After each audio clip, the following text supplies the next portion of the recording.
বাকি এটা হয়েছে ভালো, খেতেও ভালো লাগছে।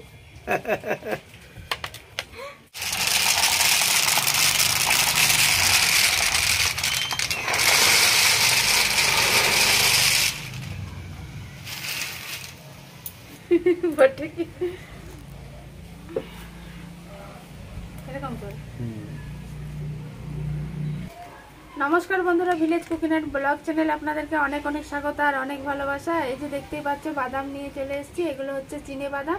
এই চিনে বাদাম দিয়ে আমি খুব সহজভাবে কম সময়ের মধ্যে আমি বানাবো বাদাম চাট। তাহলে দেখতে থাকো ভিডিওটা। এই যে বাদামের খোসাগুলো আমি এইভাবে ছাড়িয়ে নেব।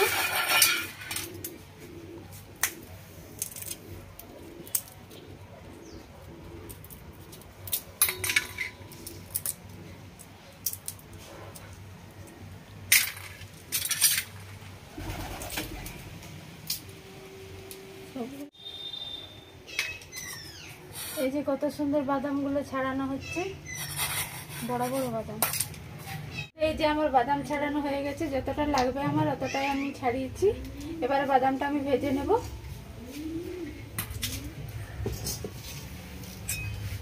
কড়াইটা গরম হয়ে গেছে, এবার আমি বাদামটা দিয়ে দেব।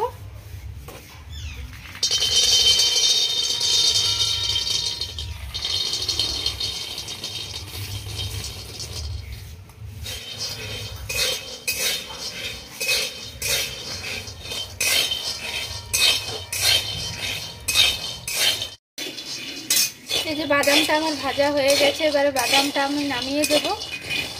দেখেন আমি ঠান্ডা হওয়ার জন্য ছেড়ে দেব।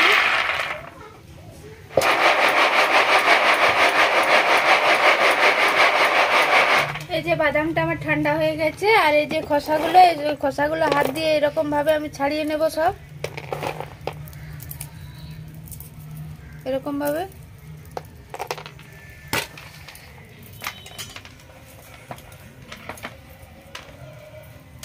আমার সাথে সুইটিও বাদাম ছাড়িয়ে দিচ্ছে।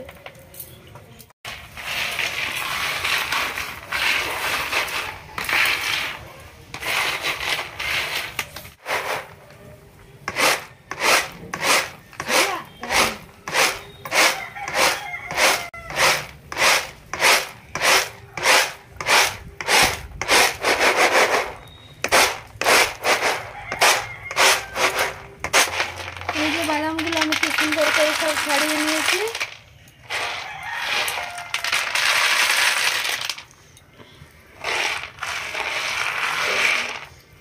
সব বাদাম ছাড়ানো হয়ে গেছে। আর এই যে বাদামের খোসা, এই যে বাদামে কত খোসা বেরিয়েছে। এবারে আবার কড়াইটা বসিয়ে দেব। এবারে যে এখানে আমি চিনি নিয়ে নিয়েছি, চিনিটা এবারে গলতে দেব।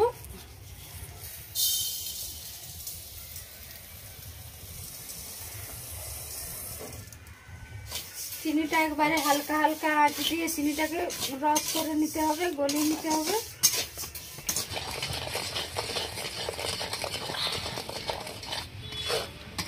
এই যে রসটা আমার হয়ে গেছে, এই যে পুরো রস হয়ে গেছে। এটা এই হাত দিয়ে এই যে চিট চিট চিট করছে, মানে রসটা হয়ে গেছে। এবার আমি বাদামটা দিয়ে দেবো।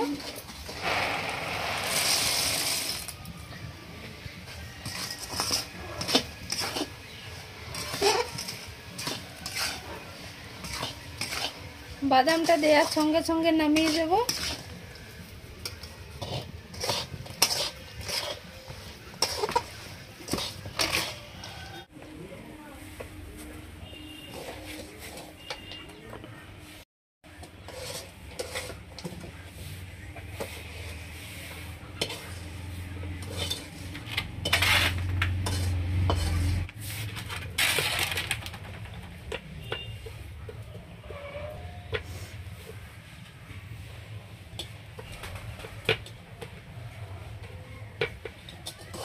চিনিটা দিয়ে দেব।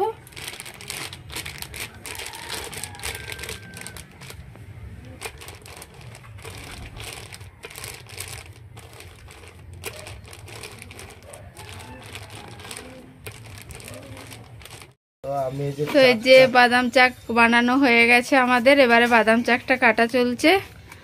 একটু শক্ত হয়ে গেছে বলে কাটতে পারছে না, ওই জন্য আমি কেটে দিচ্ছি। এরা সবাই খাবার লোক, আমি কেটে দিচ্ছি। একটু সামান্য হাত লাগিয়ে দিচ্ছে তাতেই বলছে এরা সবাই খাবার লোক।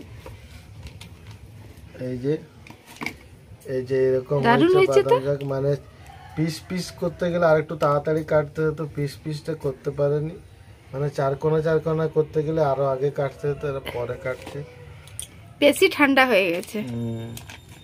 আমাদের সাইজগুলো ঠিক হয়নি, বাকি পাটালিটা ঠিক আছে। থালায় নিয়ে দেখি আর কি।